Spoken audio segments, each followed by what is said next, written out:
Hello, I'm live here with Maura Moynihan. She's up in New York. I'm in Chiang Mai, Thailand. This is Michael Yan. It's 9 April 2020. It's 05:52 in the morning here in Chiang Mai, Thailand. So it's about 6:52 for you p.m., right, Maura? Yes, indeed. How's it going up there in New York? One, it's great to hear your voice, Michael, and it's wonderful to be on your show. And I really appreciate that you give me the opportunity to speak to your viewers and to the world at large. Well, right now in New York this week, as the doctors predicted, following the curve of Iran and Italy, the deaths are coming at 2 to 3 a minute in New York City, and there are body bags piled up in the corridors of almost all New York hospitals that are designated COVID hospitals. And they are building pits in Central Park for the coffins because they're just overwhelmed and can't process the burial. And people are in absolute shock now that it's really here. Now that the CCP virus is taking away people that we love by the minute. And so as a New Yorker, I'm absolutely heartbroken. I'm in shock.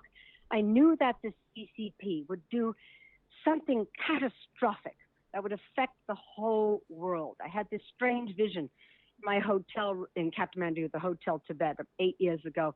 But, well, no one will listen to us. Nobody cares. We've tried for years. We just can't get anybody to understand that this is a criminal regime. So it's going to take a catastrophic event for people to look at the Tibet movement and the Falun Gong and the Tiananmen survivors and people like me and you and say, oh, my goodness, you were right. Wouldn't you agree, Michael? Absolutely. Again, this is Maura Moynihan, and the famous Maura Moynihan. You've probably seen her on television and all over the place. And she grew up part of her life in India when her father was the U.S. ambassador to India, and that's where Maura got involved with the Tibet movement, and she's been on it since she's very young, and then lived in all over. Was in we first met in Thailand, and then she was lived for a time in Nepal, of course, in India, and so that's why Maura is very important to listen to. That's why we're very honored to have you on, Maura. I really want to hear what you have to say more than what I have to say. And Maura's in New York Oh, right well, now, by thank the way. you. She's in New York. Yes, and to all your viewers out there, as I said previously on Michael's show, what's very important right now is to not be completely overwhelmed by the tragic and dreadful news of the deaths and the loss, and also the economic losses that Americans and people around the world are facing because of the Chinese Communist Party covering up this virus and allowing it to spread. What's very important is if you're quarantined at home and you have time, please follow my Twitter feed, Michael's Twitter feed, and also follow the narrative. The Chinese Communist Party has for years implanted its spies, its assets, and its spokespeople in all the major institutions of American and European society. And I've been posting all these articles as fast as I can get them. For example, Ivy League universities. I'm a graduate of Harvard. My father was a professor at Harvard. Harvard tops the list of all universities in America for taking donations from communist China, $1 billion. And several years ago, a Harvard professor of humanities wrote a very powerful article saying, why are we educating the sons and daughters of the Chinese Communist Party at the expense of American students? And they have. I was visiting friends in Cambridge last year, and I walked through Harvard Yard, and I'm almost the majority of the undergraduate student body is Chinese.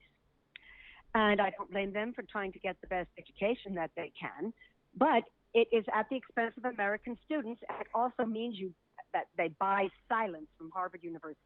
You cannot have a conference about the Uyghurs, the Tibetans, the Falun Gong, the Tiananmen survivors. Just last fall in October at Columbia University, another one of it's one of the oldest universities in America. Alexander Hamilton went there when it was King's College. Well, we tried to organize a little Tibet conference and bringing in the Uyghurs and the Hong Kong people. An hour before the conference was due to start, Columbia University shut it down on orders from the Chinese Communist Party, from the Chinese consulate in New York. We put up a fight. They wouldn't back down. We ended up having it in February somewhere else. But that's the lengths to they will go. And they are now showing that the silence they bought from Western elites works. Because another thing I'm finding very, very alarming is the narrative in mainstream media. Not all. Fox has been much, much better. Certain internet sites are much, much better. But half the country watches Fox, the other half watches MSNBC. Rachel Maddow, as we've discussed before, she's toned it down a little bit this week, but, spewing Chinese communist talking points, filling people's ears with hate for the U.S. government, hate for the Army Corps of Engineers, for the doctors, for our military, who are also infected, as we discussed last time. She's toning it down a little, and now we find out, at Epoch Times, an excellent news source for information about the Chinese Communist Party. It's Falun Gong operates it. They also have a new TV show called China in Focus. That's really good. They have a new documentary that premiered last night about how China created this crisis. Everyone should watch it. Well, anyway, back to the mainstream media, we find out that NBC News, the oldest television station in America, Meet the Press, that my father was a guest on a record 50 times, is the oldest political talk show in Your America. dad was on Meet the Press 50 times. Mm-hmm. That Well, was, over I don't many know if years. it still is, but that used to be one of the most important shows in the United States, right? Yes, but Chuck Todd is doing a terrible job, and he parrots CCP propaganda, so it's fallen from Good grace. Lord. But it used to be very significant. Before the rise of the internet, there was just print TV and television, so people would tune in every Sunday to watch Meet the Press to find out what was going on. So anyway, NBC News has cut a bunch of deals with the Chinese Communist Party. It started in 2008 with the Beijing Olympics, because NBC Sports has the Olympic franchise. And they were getting ready for Beijing 2022. And the Epoch Times article, which I put on my website, and I sent to lots of people in media in New York, not one of them wrote back because I guess they're ashamed or they don't want to acknowledge it. They've hosted Chinese diplomats and Chinese Communist Party members at NBC studios at Rockefeller Center in New York. Everybody knows about the famous Rockefeller Center Christmas tree in New York, right? Haven't we all seen pictures, right, Michael? Oh, yeah. That's NBC News. I've been writing about this for years. I remember last time we got together in Thailand, all we did was talk about, what China's doing. It's been like that since, but you've been on it. When was the first time you got arrested for this? 1994 in front of the Chinese embassy? Yes. That's a great picture, by the way. I wanted to put it, I think I already put it up once, but I want to make that my screensaver, actually, of you getting arrested. That's like 1994. Maura Moynihan, she's in New York right now, but she's a serious troublemaker for China. She was out protesting in front of their embassy in Washington in 1994. But didn't you say that the police were actually on your side, the American police? Yes, the police were wonderful. And the reason I did that arrest, and it must be repeated again and again and again, to counter the narrative coming from ABC, NBC, CNN is a great offender, attacking the U.S. government, blaming Trump, saying he's responsible. One of my neighbors said, "Oh, Trump created this pandemic," and I said, "Are you out of your mind?" But that shows how effective they're actually saying Trump created the pandemic. Yeah, there's a hashtag called Trump's pandemic, Trump pandemic. A lot of people are saying he created it, he's responsible. That's the narrative that the Trump hating side of the media is promoting, because we're also in an election year, and they've got to sort of shore up all the money they wasted, the time they wasted with those insane impeachment hearings, which tied up the whole U.S. government while the pandemic was breaking and left America unprepared. I don't see anyone blaming Nancy Pelosi. They're all blaming Trump. And Trump put in the travel ban from China at the end of January. All the Democrats called him a racist xenophobe. They're not saying that now. And whether you voted for Trump or not, I mean, I'm a lifelong Democrat. is not the point. He's our commander-in-chief, and we don't want the United States to be utterly, completely destroyed by the Chinese Communist Party. Wouldn't you agree, Michael? Oh, yeah. They always reach in their pocket and pull out the racist card when they don't have anything intelligent to say. I mean, that's just a standby. That's just a piece of bait. And that. We've talked about that for years. I mean, it's just reach in, throw the race grenade. But now the race grenade has gotten to the point, there's different types of hand grenades, by the way. There's what's called an offensive sort of hand grenade that you can throw very far. It's small and it's made for going forward, right? There's a defensive hand grenade, which often are quite much larger, and you need to be behind cover before you throw it because it's the fragmentation range is the kill radius is so far. The race card has become like a defensive grenade. You can't throw it far enough without getting fragged. I mean, you throw that grenade, you better be behind cover. You know what I'm saying? We've gotten to the point where everybody that throws the race card anymore, it's like you got fragged by your own grenade. We don't buy it anymore. It washes back on them. Maura, I'm just so happy to have you on. What else is going on up in New York right now? Well, another very disturbing development this morning, showing how the Chinese Communist Party, the CCP, has gone into overdrive to control the narrative and to keep all these elites that they've bought and paid for on their side. The Asian Society of New York, it's on 70th and Park Avenue. It was started by the Rockefeller family at the turn of the last century because they were great collectors of Asian art and had a great interest in Asian culture and civilization and so forth. Well, ever since the Tiananmen Square massacre got put just put it on the back bench, and we weren't going to care about that. And that's why I got arrested, because Bill Clinton, with one stroke of the executive pen, removed the sanctions put on Communist China after Tiananmen, which means they had to face an annual review of their human rights record before the United States Congress, before trade deals could go through. And that would have possibly this reform and change in China. But we'll never know, because thanks to Bill Clinton, there are at least 5, some people say 8 million human beings in concentration camps, mostly in Tibet and Xinjiang, the remote areas of Western China. There's a $1 billion forced organ harvesting industry in China, and they take the organs from live prisoners, usually young political prisoners. It's Epoch Times that broke that, Maura. Our friends at Epoch Times. Yeah, absolutely. Why is this of no concern to anybody? Well, because the CCP got normalized. It all started when Bill Clinton did that.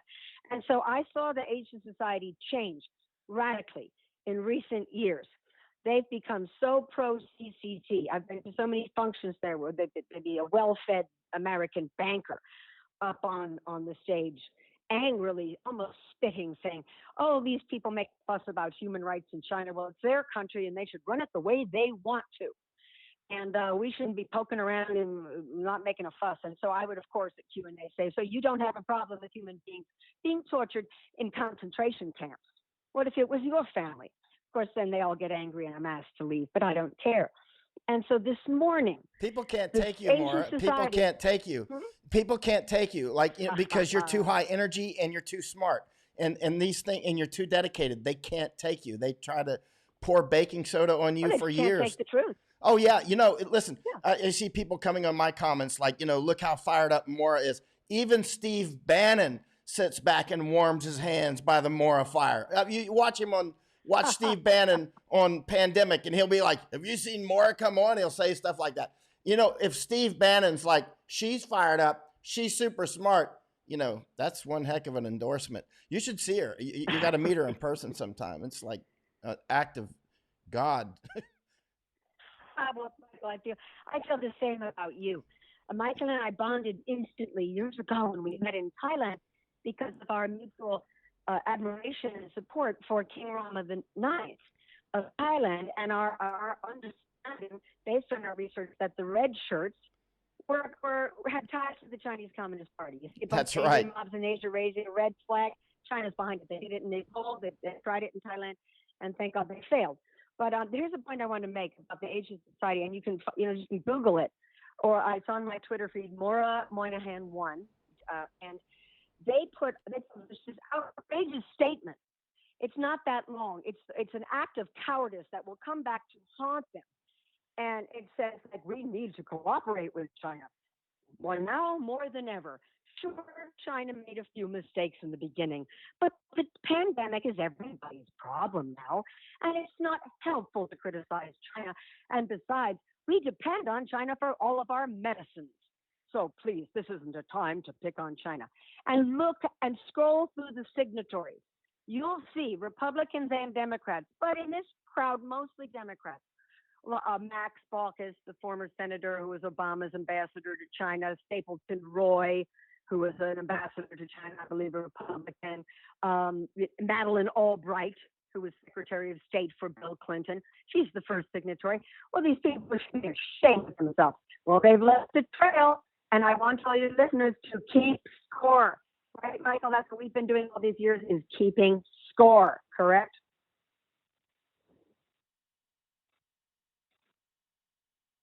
Hello? You dropped out. I'm sorry, Maura. You should be able to hear me now. I was trying to. Oh, I can hear you, yeah. I was trying to improve the sound and basically crashed the rocket while I was doing it. You shouldn't. I guess you should. You know what the pilots say when something's wrong with the aircraft is what the astronauts say. If it's still flying, don't push any buttons. And I was trying to improve the sound, and I pushed a button. I broke their rule. That's okay. And so, you know, what's been going on here, for instance, threatening Taiwan, threatening Hong Kong. You know, the only free China, as you know, is Taiwan. Taiwan is free China. And that's what we need to start calling Taiwan. We need to start calling Taiwan. Well, some people have called it that for a long time, free China, because that's the real China, is Taiwan. Yes. And next month, as the pandemic continues to infect people, to kill people, to destroy people's savings and business and lives, I want all your viewers to keep a close watch on who's apologizing for communist China and who isn't. I've seen a huge change in the attitudes towards communist China in England because, of course, Prime Minister Boris Johnson is in the ICU with the CCP virus. And we were all very disappointed with Prime Minister Johnson when he okayed the Huawei deal just about 2 months ago, which would give the Chinese Communist Party. Huawei, by the way, is run by the People's Liberation Army of the CCP. And that would give them control of Britain's internet. And that basically means, in our modern world, everything, everybody's emails, the banks, I mean, how the traffic lights work, it's catastrophic. Well, because the Prime Minister is in the hospital fighting for his life, some sources say, the Tory ministers have canceled the Huawei deal. And that's good news. Whoa, they canceled it. I didn't hear that. When did they cancel it? When did they cancel it? Just yesterday. Oh, outstanding. I missed that. This is great news for amid all this terrible news. That's great news that they've canceled that with Huawei. That's outstanding. If you don't know what Maura's talking about, this is really important. Actually, I'll let you explain more, or I can do it. I'll let you do it. No, you explain. You explain. Well, why Huawei Matters. Oh boy. You know, during the siege at PolyU, by the way, in Hong Kong, Poly University, which is an incredible, you know, Hong Kong has some of the best universities in the world. There was a huge siege there, and I went in there right as the siege was ending. It was thousands of Molotovs and everything else. So we're in there, and I was live streaming through the night, and we came after the siege, and we came in, you know, the EOD was there cleaning out all the stuff, and we went into a Confucius Institute while I was live streaming. Everybody by now should know what Confucius Institute is. I and our team were warning about them since 2014. That they should be closed all over the world. And then we continued upstairs for hour after hour inside PolyU, and there was Huawei up there on one of the top floors. There it was, and those computers were humming away. It was unbelievable. Huawei is 5G technology that's sponsored by China, which is going to be their NSA, CIA, and DIA, and everything else all encapsulated to be able to spy on us at all times, everything. And the UK, who is one of our Five Eyes, if you don't know what that is, that's a group of our closest intelligence partners like Canada, UK, Australia, Kiwi Land, and who else? Anyway, Five Eyes. And so, but the problem is if UK were to adopt the 5G technology from China, I mean, that would break our intelligence relationship because it would be too easy to penetrate our networks as if it's not easy already. So this was a very serious stress. It was great that Boris Johnson was going for the Brexit. I was very happy for that. But then he went for 5G with Huawei, and that was really made us quite unhappy, to put it lightly. But now, wow, that's great news, Maura, that they've actually canceled that. That's really good news in the middle of all this they also have, they've got to respond to public opinion as well, because the Queen Elizabeth made a very, very moving, very beautiful statement about having courage and hope. And this is only the fourth time in her extraordinary reign that she has addressed the British public in this way. The first time was, of course, during World War II, during the Blitz, when she and her family did not leave London. They and Winston Churchill stayed in London as the Luftwaffe was pounding the city. So I've always admired Queen Elizabeth, and I was very moved by her statement. And my friends in England, I have two friends whose husbands are on ventilators in London right now and are in a terrible state. So I've been talking to them, and they said, well, there was just so much anger about Boris Johnson being sick and about the Londoners being plucked one by one, like New Yorkers, plucked off the streets, plucked away from their homes, and thrown into a COVID hospital and near death. That I think the Huawei deal certainly wouldn't help the Tory government in the next round of elections. While we're on, I want to also tell your viewers, this is very important. You can research Huawei. It's Huawei, and there's lots of info about it. But you also must be very wary. Do not use Zoom. Zoom is also run by the Chinese Communist Party, Okay, and so let me make TikTok. that clear what she just said. Zoom. Like in the last 24 hours, two people have wanted to do Zoom meetings with me. I'm like, no, I'm not doing a Zoom. Zoom. Zulu, Oscar, Michael.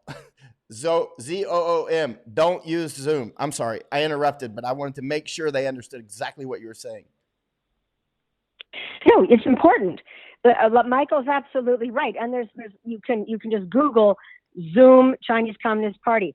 The Japanese government, run by Shinzo Abe, has just banned the use of Zoom in all government offices. In India, it's also banned. And all these friends of mine are Zooming all over the place, and they're using TikTok. Well, both of these services are controlled by the Chinese Communist Party. TikTok makes absolutely no secret of it. Zoom's trying to walk it back. They made a statement last week of, some of our data inadvertently got routed through China. Oh, really? Inadvertently. But TikTok comes from China. The CEO was being lauded by the New York Times last year. They did all these profiles of him, how brilliant and fabulous. So don't use TikTok and don't use Zoom unless you want to get your computers hacked. And right now, all the stores are closed, so you won't be able to get them fixed. And being a lifelong Tibet person, I know what it's like to get your computer hacked by the CCP, and it's not fun. Right, Michael? Oh, yeah. Good Lord. Okay. Listen, some people are asking what more besides Zoom. And as Maura has said, TikTok. Now, what's very important is it's not just whether or not you have it or not, but if you've got children or your brother or sister or husband or wife or whatever, if they have it, you are hacked. I mean, that's just the way this goes. It's like if they have the virus, you've got the virus. If they're hacked, you're hacked. In fact, when I was in the wars with U.S. forces, often we were killing people, like killing them. I would be there when we would kill them because somebody with a phone that was hot, they would be beside our target. They would be with our target, right? So, I mean, it's that simple. We can turn on their phones, listen to what they're saying, that sort of stuff. So, I mean, if you're some important person and you run a big company in the United States that has something that they want or anything like that, they can just hack your kid. They can, your child has TikTok and 12 years old. Well, guess what? They can turn on his phone or whatever, her phone. They can follow you around when you're with your child, that sort of stuff. That's why you got to sanitize your house of all this stuff. Yes, absolutely. No, and it's also very important. uh, be aware that the CCP has for decades now implanted spies, assets. They bought up all the elite institutions in the United States, Harvard University, the Asia Society. They've all got Columbia University. Yeah, I bet you they're all using Zoom and TikTok. Well, now is a time where you cannot rely on these universities and these institutions for guidance, because they're showing how nervous they are. That the letter from the Asia Society is clear proof that they are nervous. They don't want to lose control of the narrative, and they're being pressured by China to keep everything going the way it was going. And only the American people can fight back. Only by vote. And also, you've got to vet all your candidates. This is an election year, and that's local, state, everything. Ask them if they think China should be punished for spreading coronavirus. There's another piece of information I want to share with your viewers. There are lawsuits all over the world now against the CCP for negligent homicide, for damages. There was a big one that came out of England a couple of days ago, something like £3 trillion for damages and negligent homicide. On American thought leaders, our friend Jan Jekielek, who's interviewed both me and Michael and Gordon, our friends, he had a lawyer on 2 nights ago, a very bright guy, who is suing the CCP for damages to the American economy. I watched it, and I put it on Facebook too. Yeah, he's a spokesman for the law firm, which happens to be in Florida, suing China.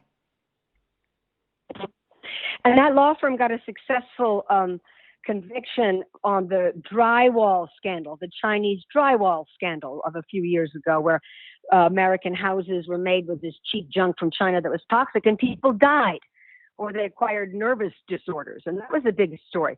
I mean, I just don't understand the whitewash. Those stories were out there, but they were actually only hanging out there in mainstream media for a minute and a half before they scrubbed them. And meanwhile, they're pushing this lie, this absolute fantasy of Russiagate. Russia's behind everything. Anyone who knows anything about the world will tell you that is not the case. Russia doesn't have TikTok. It doesn't have Huawei. It doesn't have Zoom. It doesn't control the United Nations. It didn't give $1 billion to Harvard University. Really, I have to stop listening to this Russiagate thing, which upsets a lot of my Russian friends who want cooperation with America. The Cold War has been over for a long time, thanks to the great hero, Mikhail Gorbachev, who also seems to be forgotten largely by historians. And he didn't free the Soviet Union to see the Communist Party triumph in China. He has said that. He was hoping that it would make the CCP come down. And that was also in the spring of 1989. We allowed the peaceful dissolution of the Soviet Union when the students in Tiananmen Square did the peaceful sit-in to honor Yu Yabong, who was a CCP reformer who was thrown into jail. And then Li Peng and Jiang Zemin and the boys in Beijing all came and slaughtered them. And what happened after that? Well, Papa Bush Sr. sent Brent Scowcroft, his national security advisor, to Beijing for a meeting with Jiang Zemin and Li Peng, all the top CCP cadres, and said, don't worry, we'll clean this up for you, and got them a contract with Hill and Knowlton. It's Hill, Knowlton, KNOWTLTON. It's a PR firm in Midtown Manhattan that has handled the CCP account since Tiananmen. They're very secretive. They have a website, but they do not list their clients like Kissinger Associates. If you sign up with Kissinger Associates, which also handles big business in China, you have to have a disclosure that you won't talk about it and so forth. They don't even have a website, Kissinger Associates, but I know where Kissinger's office is, right across from the wall there. So Hill and Knowlton has been spinning for the CCP, and I bet they're in overdrive now. So I would ask your viewers to write letters and go after Hill and Knowlton. So why are you representing a genocidal regime that has children in concentration camps and is destroying the world? These people need to hear it from Americans. It's harder for us to go after the boys in Beijing in the CCP, but we can go after their collaborators and appeasers right here on American soil. Right, Michael? We can. I mean, we can go after them. I talked with a lawyer a couple days ago about going after China. Some lawyers seem to think that we have to sue them in China and go by their laws. This is not how it works. You should. How can a lawyer not know that? I mean, they've got huge amounts of vested interest in the United States, and they're quite vulnerable. So, I mean, Yeah, yeah. and now's the time. As you know, Maura, I mean, you and I have lived around the world. The United States is a litigious society and it really upsets us at times. But then when you live in countries or you spend a lot of time in countries where you cannot file a lawsuit realistically anyway, and get any recompense, it's actually a lot worse. And so China lives in that world where big businesses, the government, which is all piled in together, they can do anything that they want. But now we can change that. There's sovereign immunity. We can slice right through it. And now's the time, Maura. Yes, well, there's an idea that I have. I was talking to some friends last night about these lawsuits and how to make them effective. Well, the CCP also owns a great many assets in the United States, in real estate. The Xinhua Tower in Times Square, my hometown of New York City, is worth at least $5 billion. And I remember the disgust and revulsion I felt 10 years ago when they built it. And you go to Times Square, it's considered the beating heart of America. It's got Broadway, it's got Rock Center, it's got everything. There's a Xinhua Tower. It's one of the tallest media towers in Times Square. And there's the evil logo of the murderous, genocidal Chinese Communist Party right there. And nobody seems to be upset but me and a couple of my Tibetan friends. Everyone's acting like it's normal. And that's the normalization of the CCP. Well, that building alone is worth in the billions. And I remember, again, it was about 10 years ago when this big expansion was starting of Chinese media in America. They built a $50 million headquarters in Washington, D.C. on New York Avenue. And I wrote articles and I tried to get senators to pay attention. I was, patted on the head and told to go get a life. Well, that's $50 million right there. A lot of rich Chinese have bought up swaths of real estate. The Chinese own AMC. They own several assets in Hollywood. I'm forgetting now which was the big studio they bought. Was it Paramount? I forget. But that's why you won't see any criticism of Chinese or negative portrayals of Chinese communists in Hollywood movies, because they have made a couple tough movies in the 90s, and they were going to put an end to that. So those Hollywood studios, that's a lot of real estate.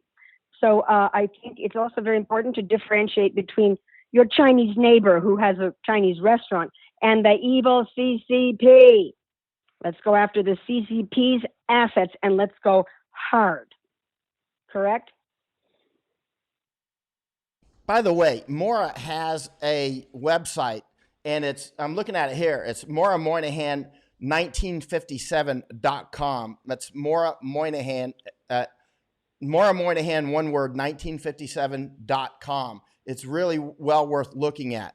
Yeah, I mean, this is a huge undertaking this is a new world, Maura. As you know, this is the biggest thing in anybody's life who's alive right now on a global scale.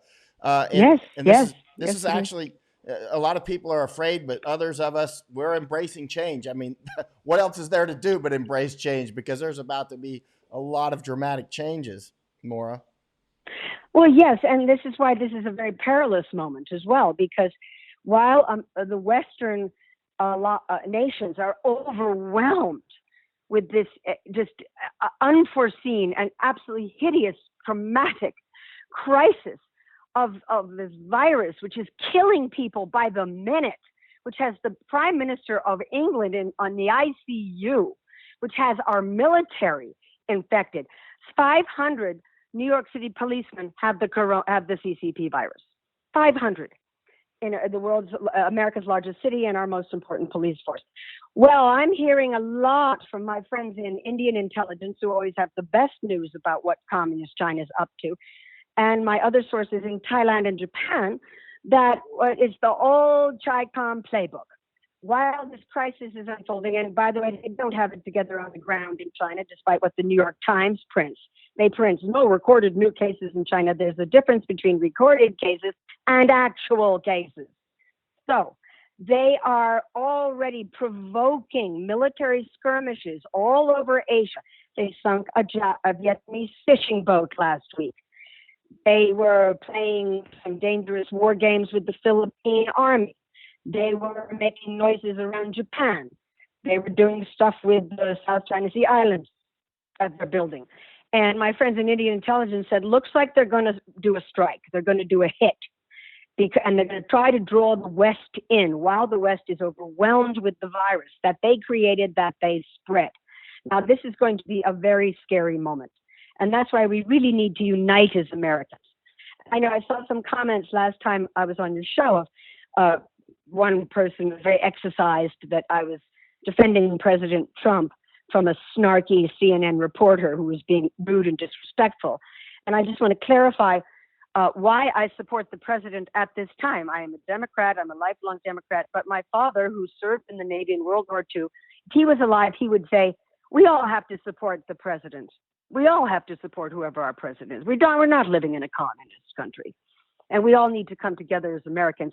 And I think the press corps, I mean, the CNN reporter was outrageous, the rudeness with which he was addressing the president of the United States, calling him a liar, calling him this and that. And I think that we don't need that kind of snarky gotcha stuff when we might find ourselves attacked by China in a second wave that would include a military attack. Remember last year, Michael, when there was an attack on an American pilot? They blinded an American pilot.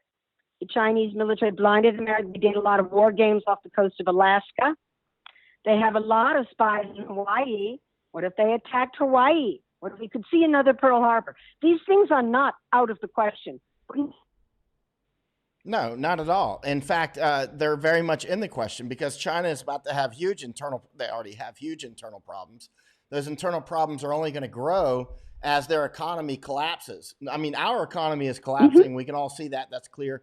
And the world economy is collapsing, and China is dependent upon the world to sell their junk to. And so in mm-hmm. addition to them getting smashed internally, now their markets are smashed. And, the United States has 10 million people unemployed now, something around those numbers, not to mention what will happen to Europe and other parts of Asia. So yeah, China is in deep, deep trouble. Now, Maura, what happens when people get in deep trouble? They try to find somebody to divert attention to. For instance, let's say invade Taiwan or something along those lines to get people's attention off of what's happening. Oh, yeah, that's the old Chi-Com playbook. In fact, one of the tragedies of China's occupation and annexation of Xinjiang and Tibet, which happened in 1950 and 1951, was China was very weak at that time. It was coming out of an exhausting civil war and World War II. And then the Korean War starts up. Well, it takes everybody's attention off their annexation of Tibet and Xinjiang, which doubled the landmass of the People's Republic of China. This history isn't, Harvard University will never let you teach this history because they'd take $1 billion from the Chi-Com. But I know it. I studied it. I wrote my master's thesis about it. And certainly a lot of English scholars have written about it. And now, in this time in history, there has never been an empire that the Middle Kingdom has ruled that is so vast. It goes from the tropical seas of Hong Kong to the Gobi Desert to the high Himalayas to Manchuria, all the way down to press on to Burma and Thailand. It's enormous. And India lost territory at that time with partition because India was partitioned into East and West Pakistan. So India loses territory around the same time that China doubles territory. And again, their successful campaign to keep people from really studying the history of their brutal and highly successful occupation of Tibet and Xinjiang is a tragedy because people are now seemingly surprised. They're supposed to be our friends. Don't we work with them? Gee, what about all those Confucius institutes? The Asia Society says we should work with them. No. The story of the annexation of Tibet by Communist China is a case study in how they lie. An old Tibetan man who wrote a wonderful book called Warriors of Tibet, which you could probably find, it's out of print, It's one of my favorite books. I wept through the whole thing, and he helped the Dalai Lama escape. The Written by first a paragraph, he CIA, is said, it written by the CIA, ex-CIA agent or? no, Oh, okay. no, this is no. There are the two other wonderful books are Ken Knaus's book, Orphans of the Cold War. He was a good friend of mine. He passed a couple of years ago. He trained the Tibetan guerrillas, and Michael Dunham's wonderful book, Buddha's Warriors. They're longer. This book is a short book, but it's an oral history of a man called Alo from eastern Tibet. And of course, the PLA came into eastern Tibet first. And there was a huge war in 1956 in eastern Tibet, where the Tibetans put up a fight. They got slaughtered by larger numbers. And there was a mass exodus of refugees into central Tibet. And then 59 comes the flight of the Dalai Lama, and it's over. But he said, when the Chinese communists first came, we were concerned. They were not like the Chinese we had known before. They were atheists. They had a hard, cold, vicious ideology. They had all these new weapons. First, they came with smiles. Then they came with gold. Then they came with guns. And when they came with guns, we'd already taken the smiles and the gold, and they slaughtered us.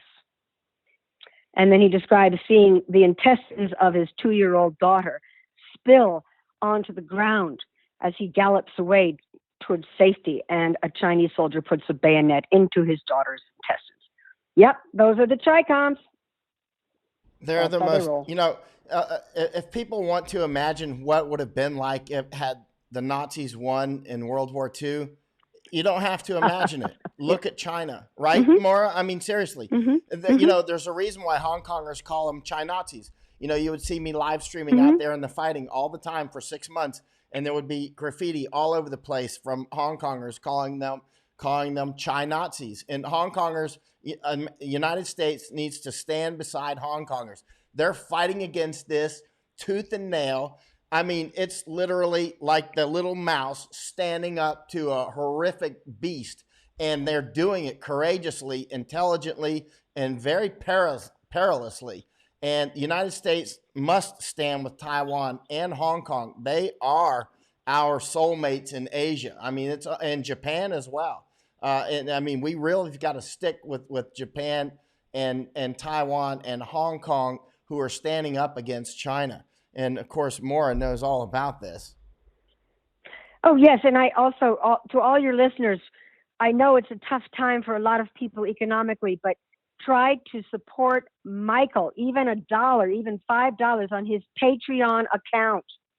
I'm a supporter of his work through Patreon, because you will not get better information anywhere than from Michael. He's on the ground in Asia. You can trust him more than CNN, MSNBC, all these other people.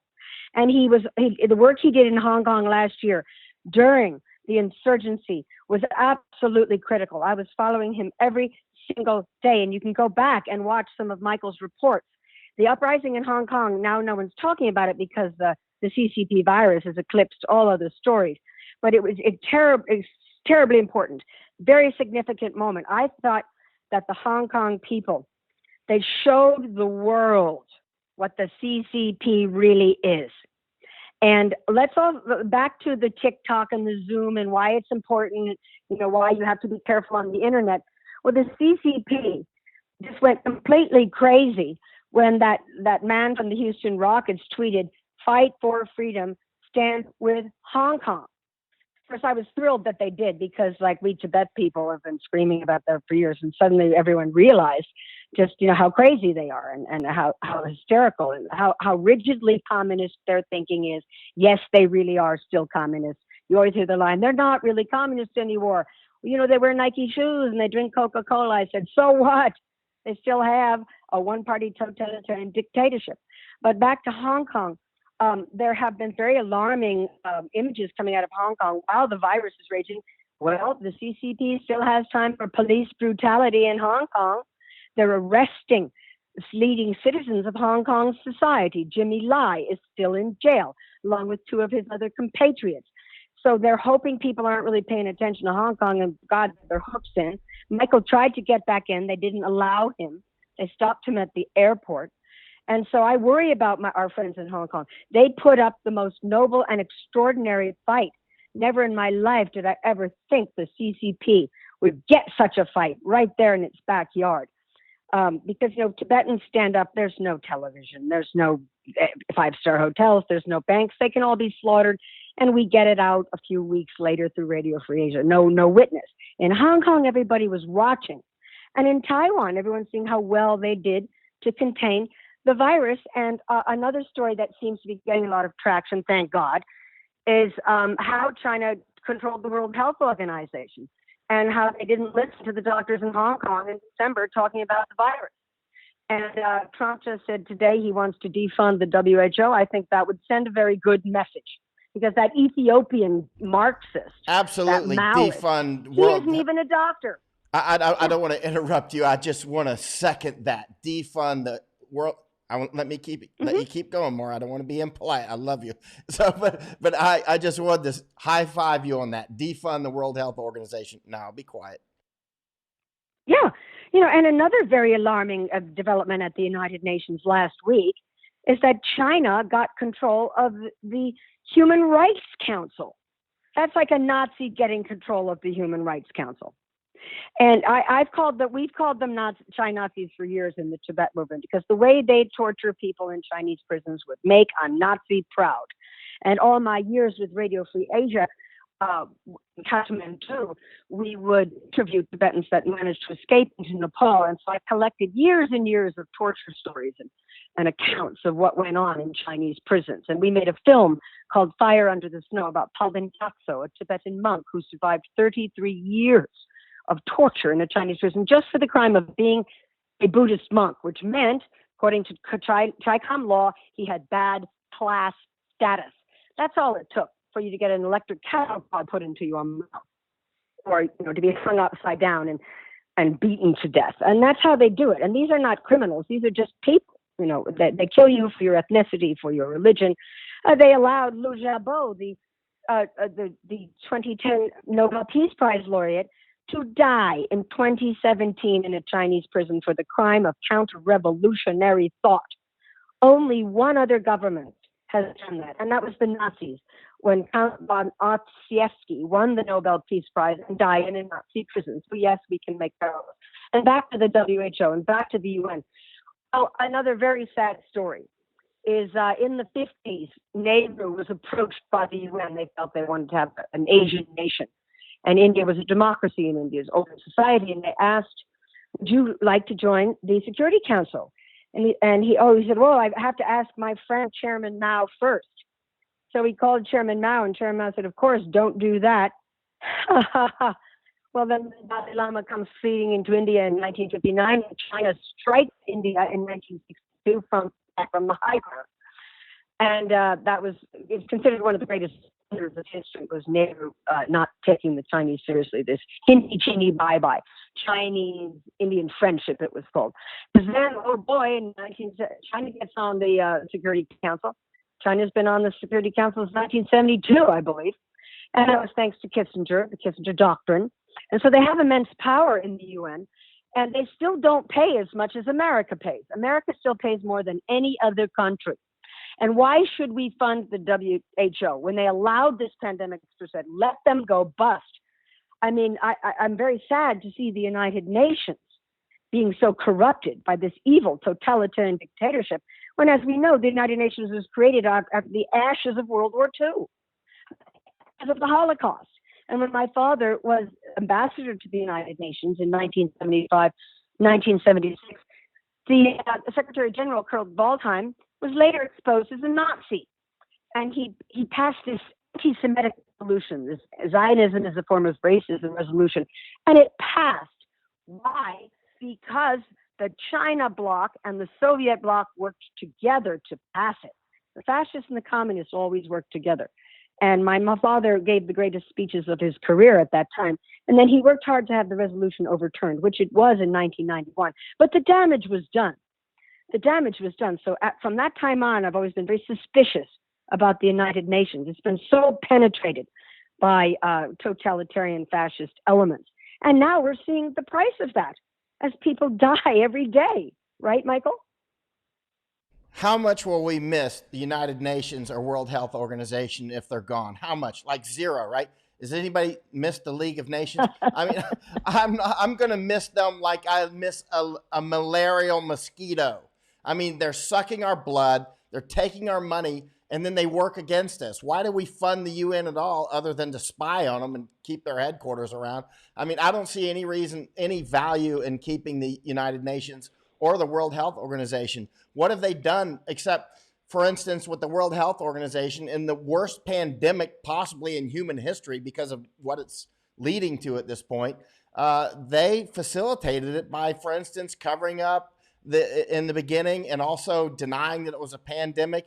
Meanwhile, people like us in January were saying, hey, this is serious. That's when Steve Bannon started his pandemic show. And in January, I was saying, hey, everybody buy masks. I was publishing that, buy masks now. And that was January. Yeah, Meanwhile, World Health Organization was like, it's not a big deal, you know. And we need to defund them, Maura. Yes, I agree. I absolutely agree. I mean, this is too much. And I was watching very carefully, like you were, Michael, as the pandemic exploded in January. Dr. Tedros was flown to Beijing on a junket, and he had a banquet, probably had a nice after party, goodie bags, probably prostitutes, drugs, whatever, because that's how they roll. He sure looks like he enjoyed all the party favors. And he wasn't wearing a mask, and he was shaking hands with Papa Xi, and he gave a big hug to the Chinese woman who had previously been the director of the WHO. And it was Chinese pressure that put this fraud, Dr. Tedros, in the job. He isn't even a doctor. He doesn't even have a medical degree. He's responsible for 2 famines in his native Ethiopia. He's a complete Chi-Com stooge. And if you watch him speak, he's just so inarticulate. He's easily bought. What I was saying, I was talking to a friend in intelligence the other day about all this. And what's really sad about this story that I want your viewers to know, and there are some brave people who've written books about it that can be found. I have many friends in intelligence who have taken the China threat seriously, but they said they can never get resources. They don't get resources allocated, because Chinese penetration.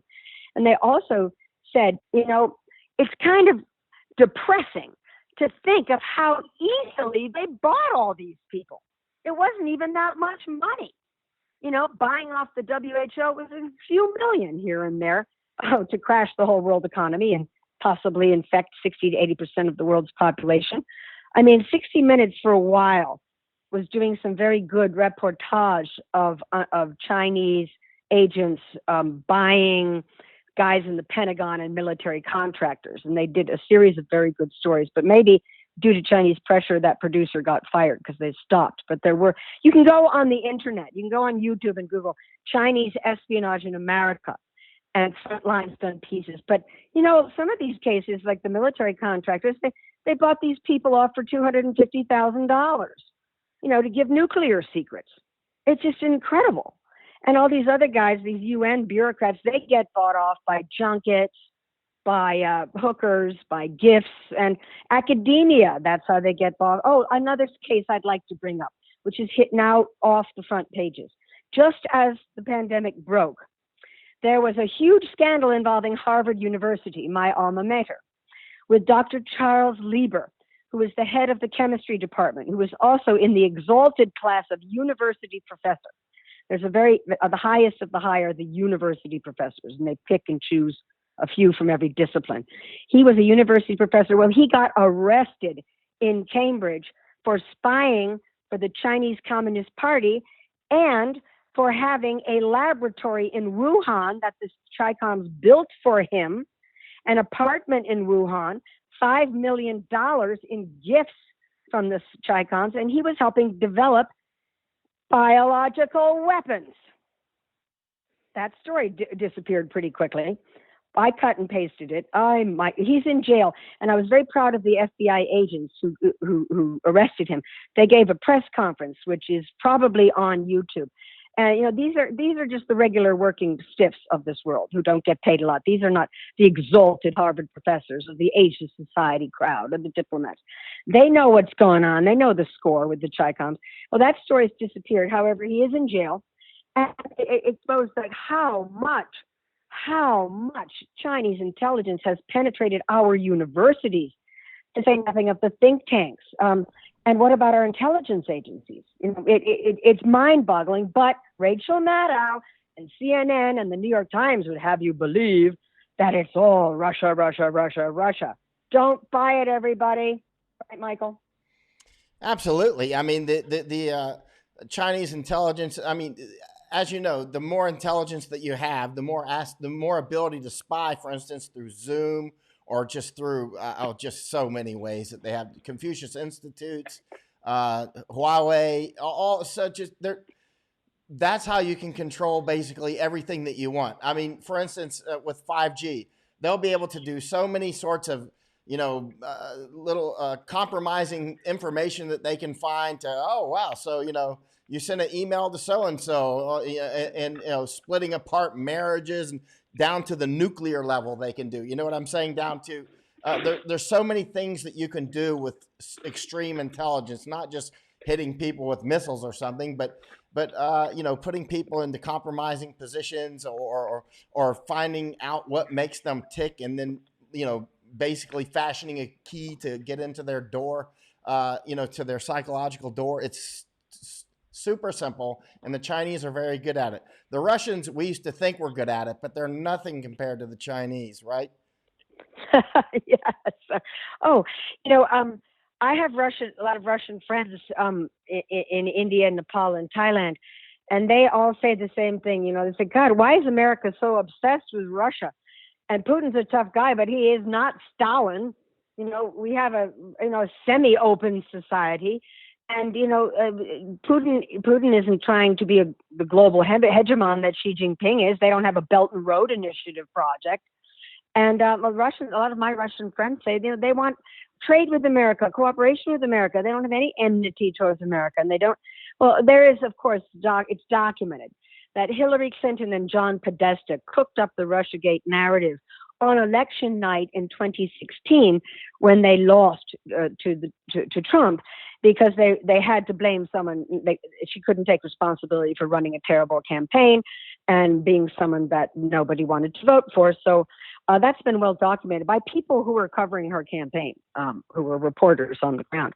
But I see the New York Times pushing it with this impeachment thing, this insane impeachment thing, locked up Americans for weeks and weeks and weeks while the pandemic was spreading. And then when I hear my neighbors go, Trump did this, Trump made this happen, I want to slap their faces. Because no, he didn't.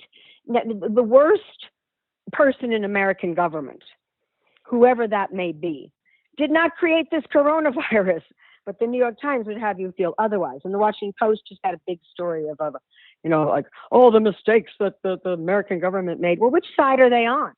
Again, it's what you were saying, Michael, the influence game that the Chinese run. They have the 1,000 grains of sand policy, which I can explain for your viewers, which I'm sure you know. And again, if you're at home and you want to learn more, you can also download or read online The Art of War, the 6th century BC text. It's not very long. Every year on Tibetan New Year, I used to read the whole thing. But, there's a lot of info in there on how to play dirty. Not how to play fair, but how to play dirty. And the first chapter is the best way to win a war is without pulling your sword. You make the enemy die first. Well, that's how they think. And I remember when I worked for Radio Free Asia in 2000, we got a white paper that got leaked out of Beijing, where they said, the country that we intend to go to war with is America, but we're not going to do it through conventional kinetic war. We're going to do it from the inside. We're going to penetrate with, everything you were just saying, Michael, which they're doing. I mean, I encourage people also to watch this movie that the Epic Times guys, Jan Kellick is one of the producers, called Claws of the Red Dragon. Bannon's a producer too. Claws of the Red Dragon is great. Yeah, that's important to watch. It's great. Watch that. Yeah, tell your viewers about it. It is great. Well, I'll talk about The Art of War, actually. I've read it, I don't know how many times, but I've studied it because, when you're in SF, Special Forces, that's one of those books that a lot of people read. But actually, interestingly, as over time, when I've had to fight copyright fights or whatever, you might have seen, I bankrupted a magazine called Shock Magazine. You know, Yes, I remember. or when people like Good for you. when Telegraph did one story, two big military scalps for Michael Yon when I went after two generals simultaneously, and a lot of people have wondered how I did these sorts of things in my little position and was able to really take on many, not just those times, but it's really, I'm just following precepts that I've read from Art of War and On War by Clausewitz. You know, it's just all these, I'm using philosophies that were developed so long ago. And when I fight, I just use those old philosophies. They're incredibly effective. Anyway, so I'm not surprised, Maura, that you have been reading The Art of War over the years. That's why you're so, no wonder we binded so quickly when we first met, you know. I had no idea you also were a student of The Art of War. Well, I could see by your actions that you are, but I didn't know from that book in particular. Yeah. Are you kidding? Because in the Tibet movement, we never had any resources, and we were up against the world's most vicious and armed to the teeth and cruel adversary. And so one of the only things we felt we could do, as my father always said about my Tibet work, if you cannot prevent a genocide, you can at least expose it. And so I thought being a reporter working with Radio Free Asia was far more effective than you know, advocacy, because we were just getting it down, getting the record. And we wanted to know how they thought, and we wanted to know what would motivate them. And so I spent years and years reading Chinese military blogs. I read Xinhua, I read China Daily, I read Chinese propaganda. The Chinese propaganda about Tibet is the most insane. It's so ludicrous. They stopped a few years ago, but for many years they called the Dalai Lama, this gentle monk, a man of peace, 85-year-old monk who lives in exile in India. They call him, right on the Chinese Foreign Ministry website, an incestuous cannibal who drinks buckets of human blood and eats 80 human heads for breakfast every day in his military encampment in India.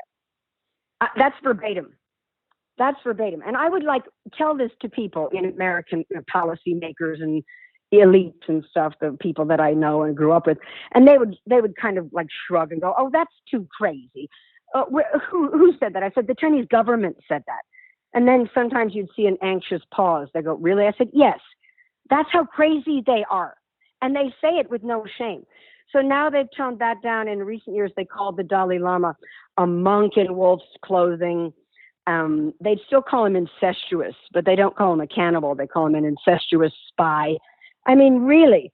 But, again, the reason they got away with silencing the Tibetans and making people not pay attention and not meeting the Dalai Lama and all those things is that my father once described to me a CODEL, a congressional delegation of senators, to Washington in the early 90s. And it was shortly after Tiananmen. And that was the moment when people were... Maura said Code L. Code L is Can you explain what that is? We used to do them in the Army when senators would It means congressional delegation. It means a congressional delegation, a CODEL.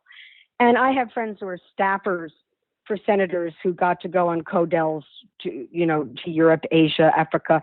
In fact, when Dad was senator, he was on the Foreign Relations Committee, and several of his staffers, we sent them on CODELs to India to meet the Dalai Lama and to talk to the Tibetan refugees and to the torture survivors, just so it would be on the radar screen.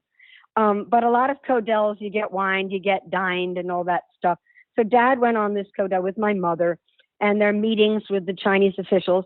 And of course, this was the kind of man he was. He raised Tibet. And he raised the issue of the concentration camps in Tibet. Your father raised Tibet. That must have made him nuts. Of course. But no, he always did. And pretty much 3 times a year, he would always get a threatening letter from the Chinese ambassador, threatening, dire consequences if he didn't stop talking about Tibet. And what my father would do is he'd give a press conference and he'd read the letter out loud. And again, the tortured language of these Chinese communists, the propaganda, and sometimes it would get guffaws from the press corps. But he'd say, they're threatening me again. And so I'd like to invite the ambassador to my office to discuss the matter of Tibet and discuss the matter of the concentration camps. But I haven't had a reply. So you got to stand up to bullies. That's the thing. And so I'm getting to the story that illustrates why they get away with having concentration camps and torturing children and forced organ harvesting. When he raised the issue of Tibet, and two of his staffers who were there at the Kodel said the Chinese started screaming wildly. They go from seemingly being fairly normal to they start shrieking at the top of their lungs and pounding the table. And then they point fingers and they go, "You had Indian reservations. You Americans have no right to tell us what to do in our country." And my dad said it was very disappointing. The other senators all folded their cards immediately. Went, "Oh yeah, you're right. Okay, we'll never discuss Tibet." And my father said, true to his form, "Yes, we did have Indian reservations and we did have slavery. And yes, it was shameful, but we don't have them anymore. And that was the 19th century. And just because we had them doesn't make it right for you to have them. Doesn't make it right for you to torture children in concentration camps." And of course, my dad's staffer said they were just completely flummoxed because no one ever talks back to them. And the Chinese delegation just went, they gasped. So you kick a bully, he'll shut up. Right? Exactly right. Exactly right. No, exactly right. For instance, Chinese students down in Australia or the United States, up in Canada, over in Kiwi land as well, when Hong Kongers or Taiwanese or Japanese say something, they'll get violent with. And then a lot of people go, "Oh, there's the Japanese and Chinese fighting again." No, it's not. It's Chinese attacking Japanese. It's Chinese attacking Taiwanese. It's Chinese attacking Hong Kongers. It's not two to tango. It's one. This idea that it takes two to tango is completely false. It only takes one attacker to tango. And China has been using violence for years in universities around the world. But you'll see it in the newspaper. It'll be headlines or stories. It'll be, Hong Konger and mainland students, fighting in some university somewhere. No, when you really look at it, it's mainland Chinese agents attacking the Hong Kongers or Taiwanese or Japanese every time. Yeah, of course. I would like to share a story with your audience about a lovely young friend of mine, my friend Se-Hoon Kim. Se-Hoon is of Korean descent. He's an American citizen. He was in the Army Reserves, and he is studying at the University of Rochester in upstate New York, which used to be one of the finest R&D scientific universities in the world. Developed maglev trains and others. All of this technology got stolen, went to China. Anyway, he tried to organize a little conference, again, like our Tibet conference at Columbia University, last year on the Uyghurs, the Tibetans, Hong Kong, Taiwan, what I would call the Periphery Project, which is the outside of mainland China, the areas where they strike hard. And the Chinese Students Association demanded that it be shut down, tried to sue him, threatened him and his fellow organizers with physical violence, and they even got the dean of students, Dean Matt Burns, remember that name, we're coming for you, Dean Burns. They had meetings with him and got recordings of him saying, "Well, you're really upsetting the Chinese students. We have to think of the Chinese students first. They're so important to us. You're going to make things difficult for them." And they asked, "Well, what about American students? They're threatening us with violence. Which side are you on?" And Dean Burns kept, waffling and quaffling. And then when the Hong Kong protests also were escalating last fall, there was a part of the campus where a group of students from Hong Kong and their American friends painted a beautiful mural, "Free Hong Kong." Well, the next morning, the Chinese Students Association came and painted it over. And so this was also reported to the administrators at Rochester University, kept waffling, because 60% of the undergraduate body are Chinese nationals. Again, educating the sons and daughters of the Chinese Communist Party. And the students from Hong Kong and from Taiwan and Japan, as you said, Michael, they were very upset by this. And some of the local press reported the story accurately. But then a woman from NBC News, with their close ties to the Chinese Communist Party, came up and started poking around And people were saying to her, whoa, Sei Hun and all these people, they're dangerous, they're destructive, they're harmful to our university culture. Not that, never mind the Chinese Communist Party, an American student who served in the armed forces, he's the problem. Wow. There are lots and lots and lots of stories like this. The Chinese will go to any length to silence anyone who says the words Tibet, Taiwan, Hong Kong, Xinjiang, and torture and concentration camps. I mean, some friends of mine had little films about Tibet in local film festivals, and the Chinese consulate, four thugs would show up and threaten the film festival organizer. And in many cases, the film festival organizer will fold their cards, like Harvard University and Age Society. But in some cases, they'll say, "No, fuck you. We're gonna show the film." Again, you got to stand up to bullies. And right now, I predict in the next 2 months, 3 months in America, as the damage, the trauma, the death toll of the CCP virus increases, and it's traumatizing all of us. All of us have friends who are sick. All of us have lost work or see friends who are. All of us fellow Americans die. Well, in your communities, look around. Is there a China Daily News box on the corner? There should be. There in every single corner of Washington, Boston, and New York. Kick it over, deface it. See if you see Chinese propaganda. Okay, Maura. In your local paper. I want to say something.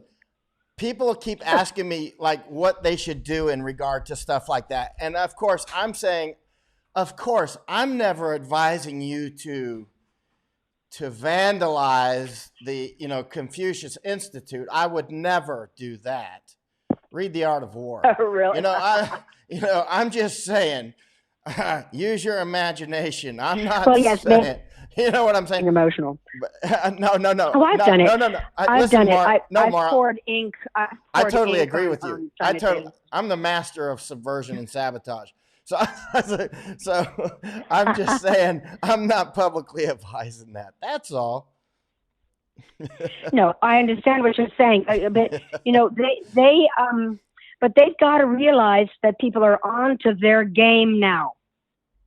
And a new poll, did I already discuss this? Interrupt me if I did. A new poll came out this morning that showed like 88% of Republican voters believe that China's responsible for the pandemic, but only like 69 or 68% of Democrats believe it.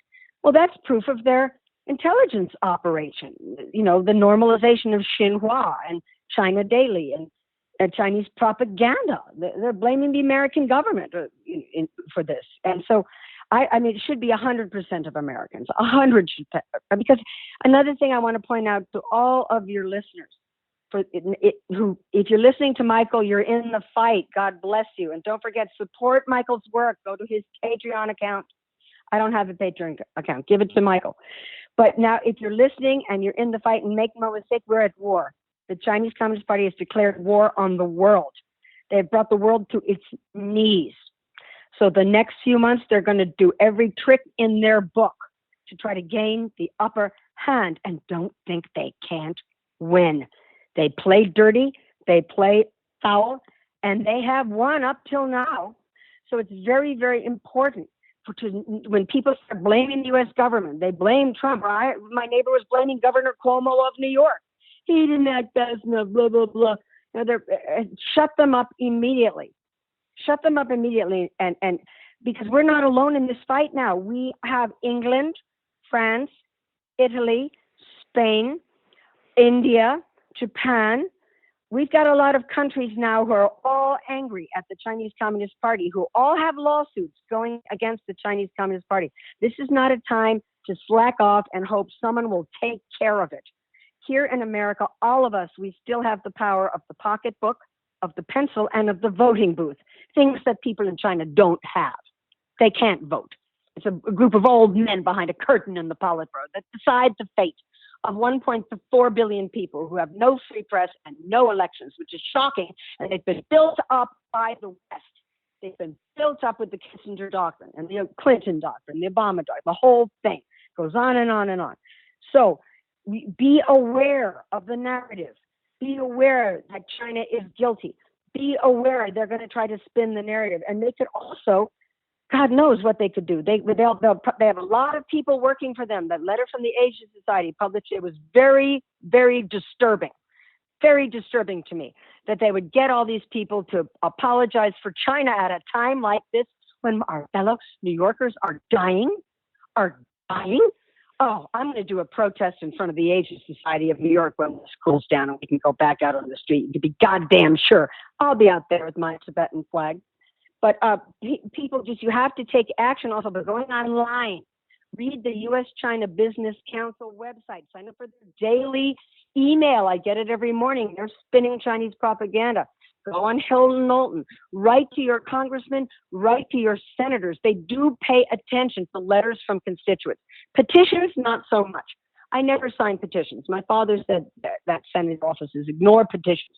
But a personal letter from a constituent they have people on Senate offices who do the mailroom, whose full-time job is mail to the congressman's office, the senator's office, and ask about China's culpability. Ask about why we are not going after the assets of the Chinese Communist Party in this country. Can we seize their assets? Can we seize the Xinhua Tower in New York? Can we seize the Xinhua headquarters in Washington? I'm sure they got tons in California too. What steps can we take to prevent further infiltration of our society by the Chinese Communist Party? I think I'll write sort of a sample letter, Michael, you can put out on your website and people can sort of cut and paste it. And you can add a few things if you want. But senators and congressmen pay attention. This is going to be a campaign issue. I mean, how can it not be? But they're going to try. I've heard that the Chinese intelligence operation here is doing everything it can to try to rig the election. Don't think they won't, right? Absolutely. I want to say something quickly though. Maura is soon going to have my page. We're setting up right now so that she can just come on anytime she wants. Listen, she's, for everything you've heard now, she's got like 1,000 times more in her head to talk about. It's unbelievable. That's why I bug her all the time. Thank you. I mean, so we're setting up now so that Maura can just come on anytime she wants. And then you can ask Maura directly, and then you just won't believe. I mean, she can just talk for hours on, like, you can go down some tiny little trail. You'll think, oh, it's a small trail. It's an easy question. And then the next thing you know, it opens up to this giant room of information that she's got in her head. So we're going to get it set up so that Maura can talk as long as she wants, which I'll stay up. You know me, Maura. I'll keep you up until you're like, Mike, I got to go to bed now. Oh, well, thank you. You know, because the mainstream media will never book me. I had a friend, my friend Jessica, at That's ABC because you're News. too hardcore. Yeah. You're too hardcore. Yeah, they don't want to hear it. They don't want to hear it. Jessica would put me on ABC. We went on 2008 with Paul Denghiatso talking about the concentration camps in Tibet. But she's retired. And, you know, I've got friends who work at all these networks. And when the pandemic broke, I called them and said, will you please book me to talk about the Chinese Communist Party? Well, they didn't even have the courtesy to call me and go, I'm sorry, we can't. They just ignored me. They didn't even answer. I was pretty disgusted. And they still have Chinese Communist propagandists on every night. So be aware of that. Be aware of that. And the New York Times, of course, takes color page ads.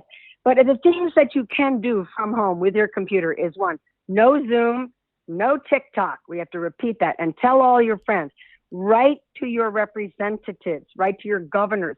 It doesn't take long. We have such low voter participation in this country. It's something that always broke my father's heart. We've got just 30% voter participation in America when you include non-presidential years, Michael. It's that bad. And I used to try to do voter reg drives all over New York. And, you know, what you hear from people all the time is, oh, I don't want to, why bother to vote? My vote doesn't count. Oh, really? I think the Chinese Communist Party wants you to feel that way. They don't want you to vote because then they can get politicians they control. I mean, there was a very, very alarming story with the Democratic National Committee taking money from a Chinese arms dealer. And in his first year in the White House, Big Bill Clinton, I think it was actually, he'd only been in it, like it was March. Yeah, he'd just been inaugurated. He'd only been in president for 2 months. He hosted 4 top Chinese arms dealers from the People's Liberation Army in a private lunch at the White House. At the White House. My father gave a press conference and said this was an outrage. This is jeopardizing our national security. And some snarky reporter said, well, what's wrong with that? Can't the president have lunch with anyone he wants? And my dad said, oh, I suppose everybody has Chinese arms dealers to lunch, don't you? The reporter shut up. But I mean, they've been playing this game for a long, long time. And it is very scary now with the pandemic raging through our society, causing economic carnage and death and trauma in our society. Don't think they don't have their assets in the ground, ready to hit and ready to go. And we should ask the U.S. government to allocate more resources for intelligence to take out Chinese assets in our society. And their legion, what Dr. Charles Lieber of Harvard is in a jail cell in Boston tonight. Just Google him, Charles Lieber, Lieber. Why is he in jail? It's an incredible story. Maura, why is Charles Lieber in jail? He's the gentleman I spoke of earlier. He was head of the chemistry department, and the Chinese Communist Party for years provided him with several $1 million, an apartment in Wuhan, a laboratory in Wuhan, and he would just tell the people at Harvard, oh, I'm just going to China for research, But then they found out that he was on their payroll. It's Wuhan been huge news. If he's guilty of this, he needs to stay in jail for the rest of his life. Well, unfortunately, with the pandemic, the trial couldn't go forward because of the lockdown, but he's in jail. Dr. Charles Lieber of Harvard University, head of the chemistry department of Harvard, is in jail. Google it, people. It happened in January, just as the pandemic broke. And boy, oh boy, have they covered that story up. I do a search on it. I don't see any reporting about it. I don't see any reporting about it now. You can be sure that he's got Chi-Com lawyers who are trying to get him out. Who knows? Maybe he will be.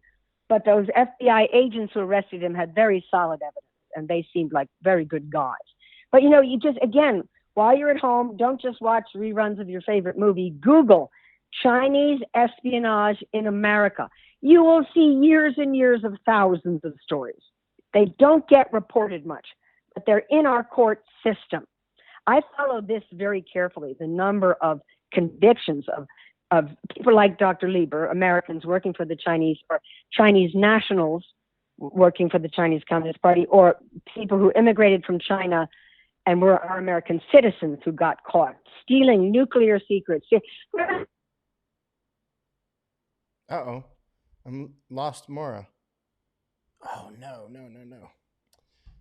I seem to have lost Maura. Can you hear Maura? I cannot hear Maura. I don't know if Maura can hear me. Let me hang up and call her back. Call her right back. Sorry about that. So you can see why I love to have Maura on. Okay, Jan, I'm calling her back. And Jan, you asked some important questions. I wanted to answer them, but I didn't want to interrupt Maura. And as you can hear, it's trying to ring. It's not actually ringing. We may have lost Maura. Oh, goodness. Well, if we did, Margot wanted to know about let's try a different one here. I think we seem to have lost connection. Yeah, it says Maura is unavailable. Let's try again. But Margot also wanted to know about what supplies to buy. Oh, there we go. Hi, Michael. We lost you, but you're back. All right, Hello? so you're live. You're live on air again. Back. Okay. Yes. Okay.